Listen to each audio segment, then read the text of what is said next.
mayor actividad.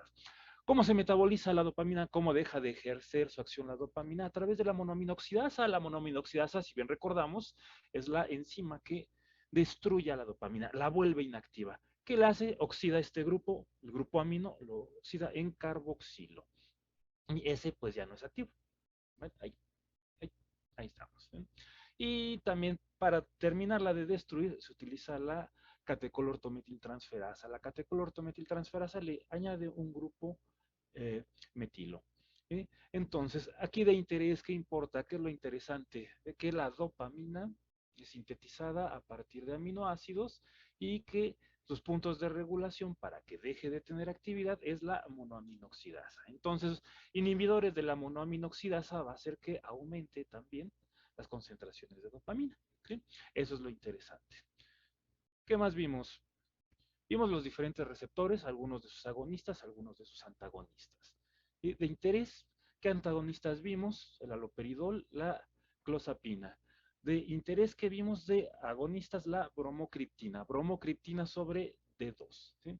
La mayoría de los antagonistas que vemos aquí no son tan selectivos. ¿Sí? Por ejemplo, el haloperidol puede unirse tanto a D1 como D2 y también puede unirse un poquito a D3.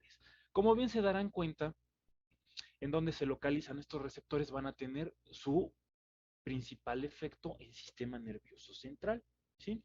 Muchos de estos fármacos, de estos profármacos, pueden ser utilizados para la hiperprolactinemia, como es la bromocriptina, y para enfermedad de Parkinson, ¿sí? Como la haloperidol, sulpirida, la misma clozapina, ¿sí? La levodopa, no se diga, la levodopa pues es el profármaco de, el, de la dopamina. También cabe destacar el papel de la clozapina. La clozapina, como si bien nos damos cuenta, en mesencéfalo, amígdala, va a tener efecto sobre la esquizofrenia. ¿Sí? Muy bien, ¿cuáles son los mecanismos de acción? ¿Cómo funciona? La bromocriptina pues, es una agonista de 2 a través de una proteína GI que disminuye el MP cíclico y se puede utilizar en la hiperprolactinemia, al igual que la carbidolina. Levodopa es el profármaco, ¿sí? De la dopamina y es un agonista no selectivo. Si bien sabemos, levodopa, dopamina, por eso se llaman receptores dopaminérgicos 1, 2, 3 y 4. El efecto variado, depende del tipo de célula. Se utiliza principalmente en Parkinson. Y de aquí nos brincamos a, estos son los tres de interés, bromocriptina, levodopa y clozapina. Levodopa, pues el profármaco, se utiliza en Parkinson. Clozapina es un agonista de 4, pero también es una antagonista de 2. Se utiliza en esquizofrenia y psicosis. ¿Sí? Los agonistas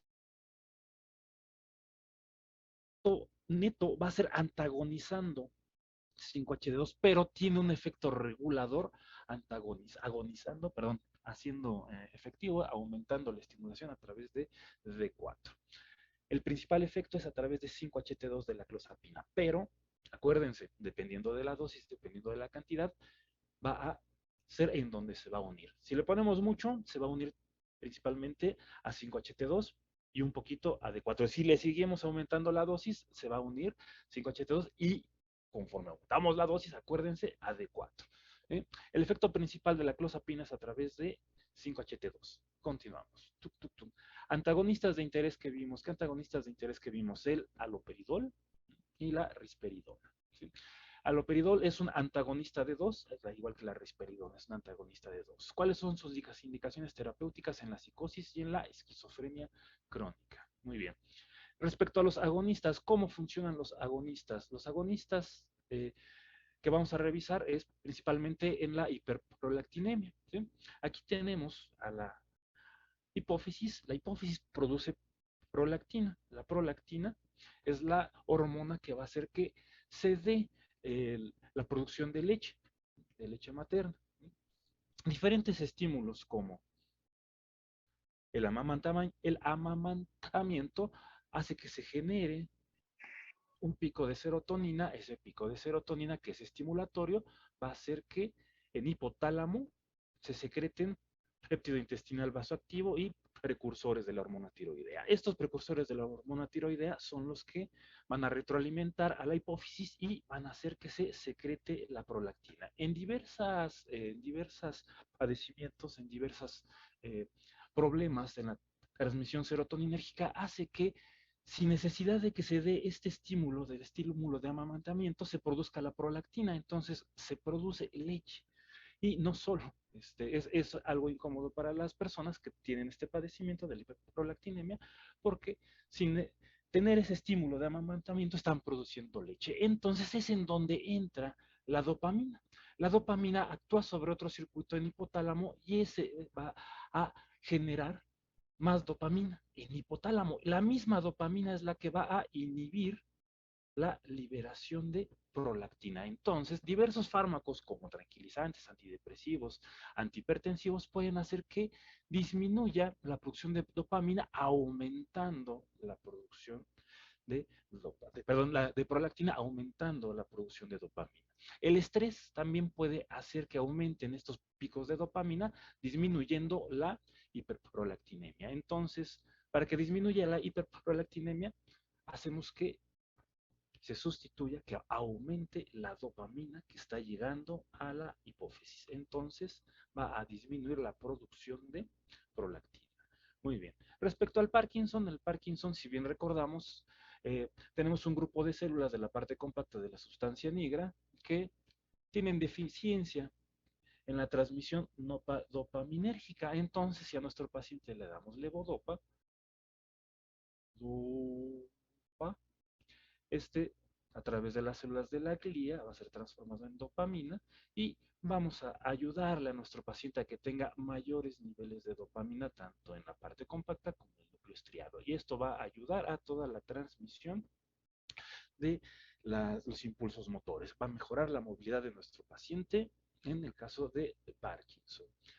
En el caso de los fármacos que son antipsicóticos, estos son antagonistas. El principal mecanismo es a través de antagonizar los receptores D2, por ejemplo, la clozapina, ayuda ahí, perdón, la clozapina no, el aloperidol y la risperidona, aloperidol y risperidona, no clozapina, aloperidol y risperidona, actúan antagonizando la unión de la dopamina aquí, disminuyendo la transmisión sináptica. Estos antipsicóticos lo que hacen va a ser disminuir la transmisión, disminuir la excitabilidad. Bien, si bien recordamos, también podíamos, otra de las estrategias para disminuir la para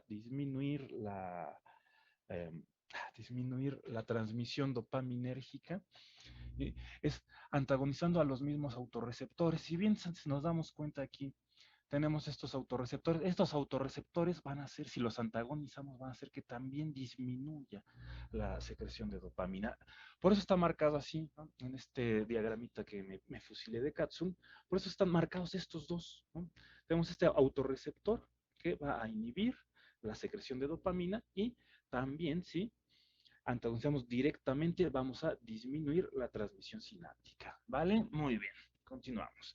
¿Qué otra cosa vimos? También vimos a los receptores de serotonina. ¿Bien? Receptores de serotonina, vimos que había diferentes receptores de serotonina. El 5-HT3, ese no lo vamos a ver, no lo vimos porque ese es ionotrópico. Ese es ionotrópico, pero vimos del 1 al 5, 4, 6, 7, 2 y sus diferentes clasificaciones. ¿Sí? La mayoría de ellos actúan, los 5-HT1A, a través de la proteína G, los 5-HT4, 5 y 6 a través de la GS, los 2A a los 2C actúan a través de una proteína GQ. ¿Sí? Les había mostrado un cuadrito en donde vimos que la mayoría de los efectos al momento que apagamos estos receptores son conductuales, ¿no? En el caso de los 5-HT1, modifican la ansiedad, 5-HT1B, agresión, 5-HT2A, la ansiedad, 5-HT2B, si los noqueamos, son letales, 5-HT2C aumenta la búsqueda de alimento y aumenta la susceptibilidad de convulsiones, 5-HT3, esos no los vimos, 5-HT4, susceptibilidad a convulsiones, 5-HT5A, actividad exploratoria, 5-HT6, sensibilidad al etanol, 5-HT7, termorregulación. ¿Cuáles son los efectos? Aquí estamos. 5HT1A aumenta la conductancia de potasio, hiperpolarización, 5HT2A, 5HT2C reduce la conductancia, despolarización lenta, 5H12 no los vimos, son ionotrópicos, 5HT4 reduce la conductancia al potasio. Muy bien, eso nos está diciendo que cuáles son sus mecanismos de acción. Ok, aquí estamos. 5HT21, vamos a por los 5HT21 y sus diferentes subclasificaciones. Podemos encontrar sus subclasificaciones como 5HT21A, 1B, 1D, 1E y 1F, en donde los encontramos principalmente sistema nervioso central, sistema nervioso central, sistema nervioso central, sistema nervioso central y sistema nervioso central. 5HT1B los podemos encontrar también en músculo liso, ¿sí? 5HT1D también en vasos sanguíneos, 5HT1F en diferentes músculos, ¿sí? En útero, músculo uterino, corazón y tubo digestivo. Aquí de interés lo que podemos encontrar es de que 5HT1E inhibe las neuronas, inhibición neuronal. ¿Cuáles son los efectos conductuales? Sobre la alimentación, el sueño, la termorregulación y la ansiedad. 5HT1B, inhibición presináptica, efectos conductuales. Y también pueden llegar a generar vasoconstricción pulmonar. 5HT1B, vasoconstricción cerebral. Vasoconstricción cerebral, acuérdense, esto nos puede ayudar a la migraña. Ok, efectos conductuales también sobre la locomoción. 5HT1, en general todos los 5HT1 activan a través de una actúan a través de una proteína G de tipo I. O sea, se hace que disminuya el AMP cíclico y modula a su vez canales de calcio. Algo que se me olvidó platicarles que las proteínas G del tipo GI, al momento de disociarse, si bien recordamos, es una proteína G heterotrimérica, tiene una subunidad alfa y una subunidad beta, gamma. Se disocian, la subunidad alfa por un lado y la subunidad beta, gamma por el otro. La subunidad beta, gamma va a tener actividad modulando canales. En este caso va a modular canales de calcio. ¿Sí? Muy bien. Si modula estos canales de calcio, está diciendo que va a disminuir su conductancia. ¿Sí? Muy bien. ¿Qué agonistas encontramos? Pues análogos propiamente dicho de la serotonina a los triptanos, a la clozapina, que se los había mostrado como un agonista de 2. Aquí lo podemos encontrar también como un agonista de los 5HT1. Acordémonos, 5HT1 es agonista la clozapina, 5HT2 tiene otro efecto. Todos los receptores 5HT1 tienen más o menos los mismos agonistas. Acordémonos de los triptanos y de la clozapina. Antagonistas, diferentes sustancias derivadas de alcaloides. ¿Sí? No tienen una utilidad terapéutica interesante. ¿Qué más les había mostrado? Esto de que había que hacer una pequeña corrección en el CATSUNG. Antagonistas de utilidad 5HT1, agonistas de utilidad 5HT1, los triptanos. Los triptanos actúan a través de una GI, disminuyen el AMP cíclico y se indica en la migraña. La ergotamina les había platicado que es un alcaloide derivado de un honguito del cornezuelo del centeno, que este es un agonista 5HT1. También se utiliza en la migraña y en la cefalea vascular. O sea, todos los dolores causados por movimientos vasculares por vasodilatación, estos agonistas nos pueden ayudar. ¿Cómo es la migraña? La migraña, vámonos a enfocarnos aquí. Este es un vaso sanguíneo. Habitualmente en la migraña no se inflaman, sino que se vasodilatan diferentes arterias de, de la masa encefálica. Entonces, al momento de que se dilatan estas arterias de la masa encefálica, entonces tenemos cierta presión. ¿Sí? Diversos circuitos están involucrados en esto. Es que eso no lo vamos a ver. Lo que sí vamos a ver es más o menos y en dónde van a actuar los triptanos y los ergotamínicos, los agonistas de, de los 5HT1. ¿sí? Aquí específicamente en esta diapositiva están poniendo 5HT1B, ¿sí? Pero los ergotamínicos generan vasoconstricción de estas arterias. ¿sí? Cuando hacemos que estas arterias disminuyan su diámetro, van a ejercer menos presión en la masa encefálica. Esa es una de las teorías por las cuales están actuando los ergotamínicos. ¿Bien? Entonces, agonistas 5-HT1, ergotamínicos y triptanes o triptanos. Se pueden utilizar en la migraña. Muy bien. ¿Qué otras sustancias vimos? Vimos los antagonistas 5-HT1. Los antagonistas 5-HT1 se han utilizado en la ansiedad. Se ha visto que disminuye la liberación, o sea, no su acción no es directa sobre las células, sobre las neuronas, sino que se ve que hace que disminuya la liberación de serotonina. O sea, está actuando aparentemente sobre sus autorreceptores. La ketanserina se ha visto en últimos años que puede ser utilizado para mejorar la cicatrización cuando es aplicado de forma local.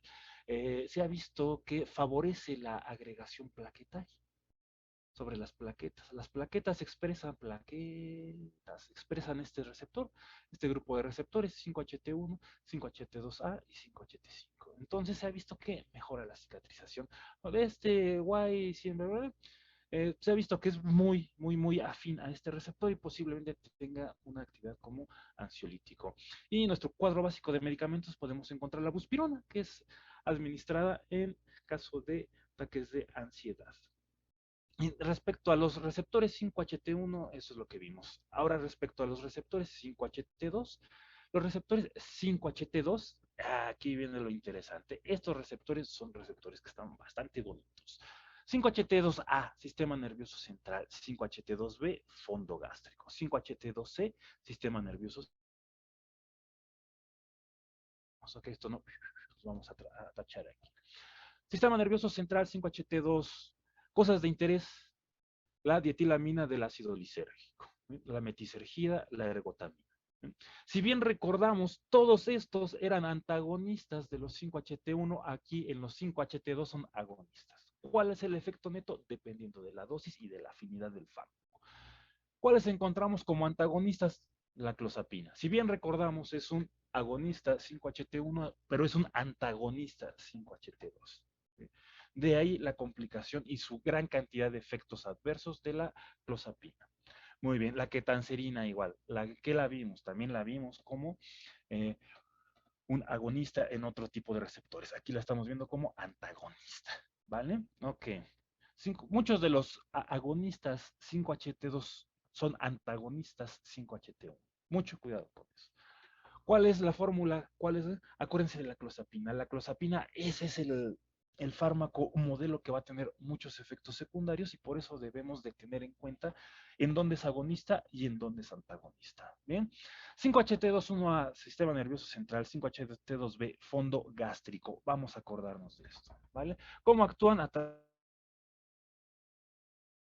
¿Vale? Aumentando el IP3 y aumentando la cantidad de calcio que entra a la célula o que tenemos en el, eh, en el citosol. Okay. ¿Qué ocurre con los receptores 5-HT2A? ¿Qué ocurre con la estimulación de los receptores 5-HT2A?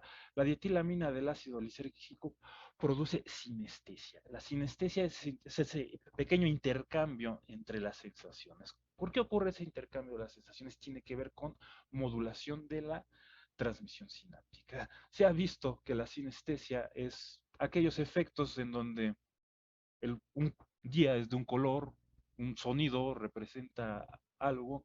Vemos los colores de la música, el color morado sabe a una letra, entonces la sinestesia es ese intercambio de sensaciones. Por ejemplo, se llegan a intercambiar sensaciones auditivas por sensaciones visuales, sensaciones gustativas por sensaciones visuales. Entonces, esa es la sinestesia. La mayoría de los agonistas 5-HT2 causan sinestesia. En altas dosis pueden llegar a causar ataques de psicosis. Mucho cuidado con esos antipsicóticos, con esos psicóticos. Por eso, la principal forma, los principales, lo que podemos encontrar en nuestro cuadro básico de medicamentos, pues son los antagonistas de estos, ¿no? Esos son los que nos interesan, ¿no? Antagonizar los ataques de psicosis. Bien, entonces, respecto a los 5HT3 que vimos, 5HT4, 5HT5A, 5HT5, 5HT6, 5HT7, vimos que los 5HT4 los podemos encontrar en el tubo digestivo.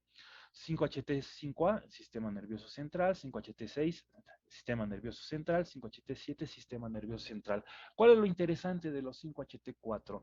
Que promueven la excitación neuronal y la motilidad del tracto gastrointestinal. ¿Cómo actúan? A través de una proteína GS.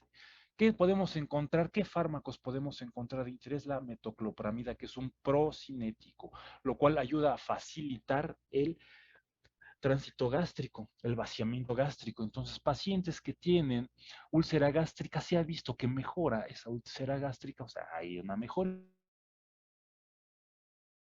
vaciamiento rápido del estómago. Uno de esos fármacos que se administra es la metoclopramida. Muy bien, hasta aquí preguntas, chicos.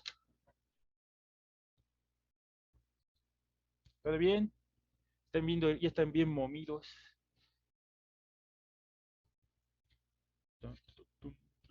No, profe, aquí andamos. Excelente, eso me agrada. Muy bien. Después de ahí pasamos a revisar la farmacología de los receptores histaminérgicos. ¿Qué es la histamina? La histamina, pues, es una amina biógena muy abundante. Su origen es a través de la histidina descarboxilasa. ¿Qué hace? Pues le quita este grupo carboxilo y ya tenemos histamina. La histamina es cuyos nombres son 1, 2, 3 y 4. ¿Sí? H1, H2, H3 y H4. H1 actúa a través de una proteína G de tipo Q, H2 a través de una de tipo S, H3 a través de una G de tipo I y H4 a través de una de tipo Q también.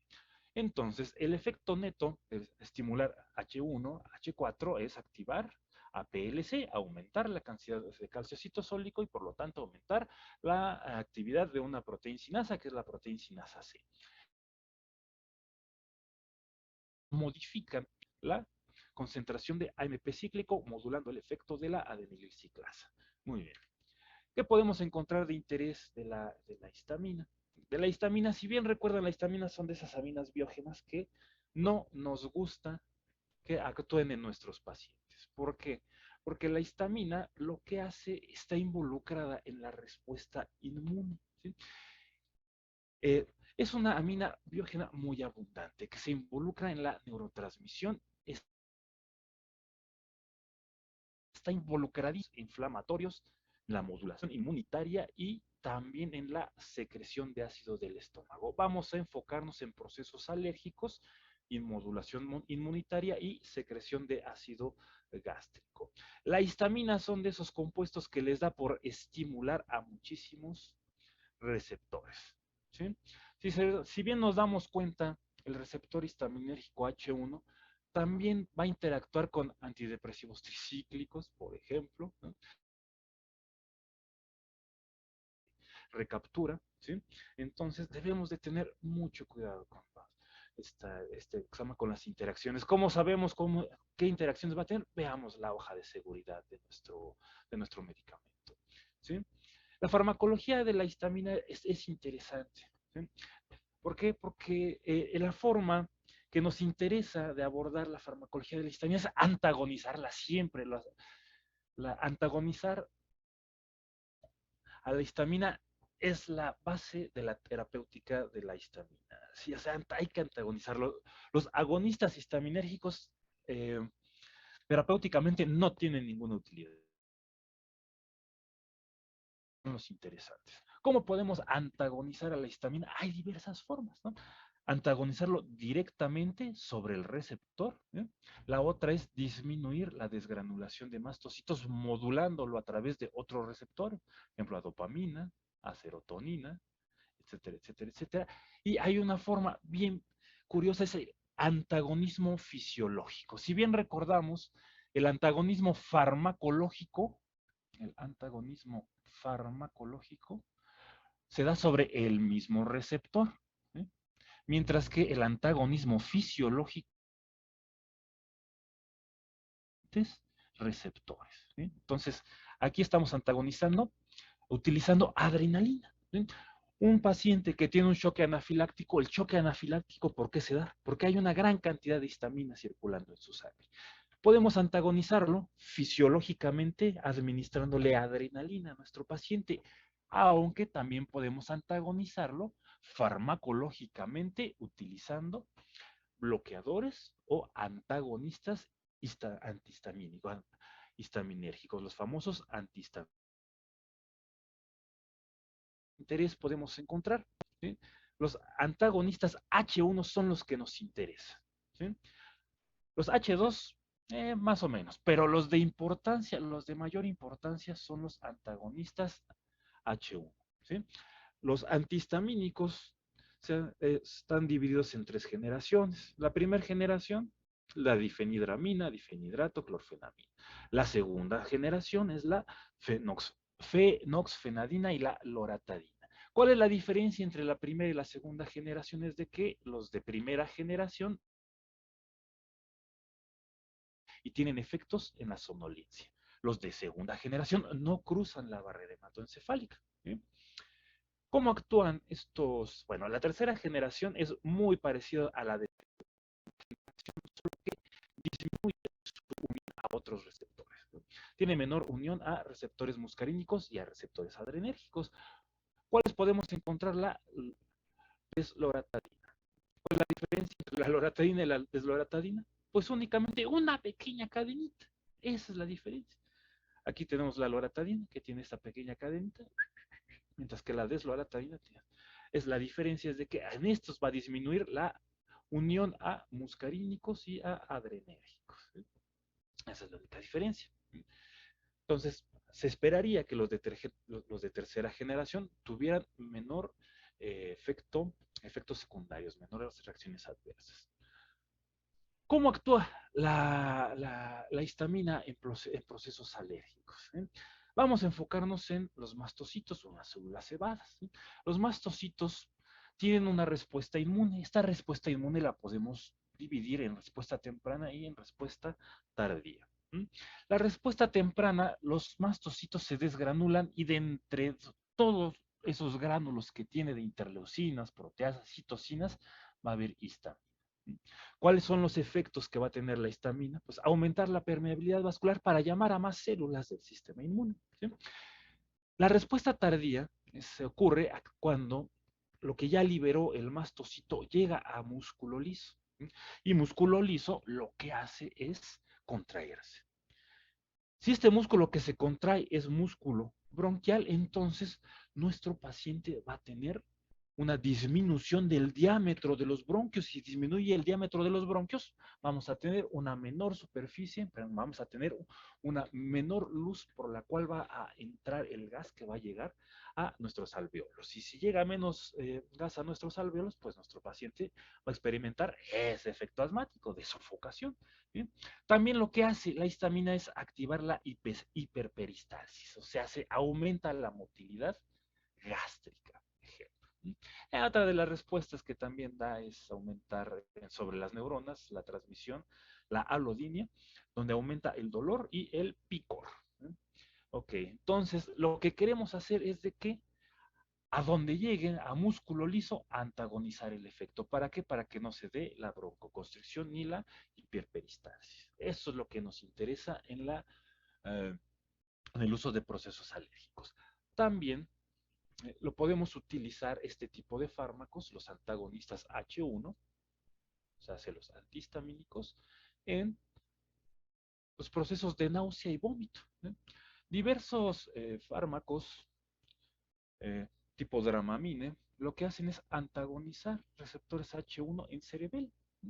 Todo lo que sea causado por movimientos bruscos o movimientos muy continuos que causen mareo, si antagonizamos estos receptores H1 en cerebelo, vamos a hacer que disminuyan las náuseas. También, de cierta manera, en células del núcleo del tracto solitario, si antagonizamos H1, también va a disminuir el vómito, ¿sí? Si bien recordamos diversos factores como la memoria, el temor, miedo, anticipación en centros superiores, van a ser integrados en bulbo raquídeo, lo cual va a hacer que se produzca esa inversión de la peristalsis y se produzca el vómito. Entonces, aquí también hay una de las efectos adversos que se ve en la farmacología del antagonismo de los receptores HT1 es la somnolencia. Somnolencia. ¿Sí? Si antagonizamos los receptores H1, lo que vamos a hacer va a ser disminuir el periodo de atención y el periodo de estar despierto, porque si bien recordamos nuestro ciclo circadiano, si graficamos la hora del día, más o menos a las 3, 4 de la mañana tenemos un pico de histamina. Ese pico de histamina lo que va a ser activar a los receptores H1 y eso es lo que nos despierta. Esto es lo que nos genera nuestra atención.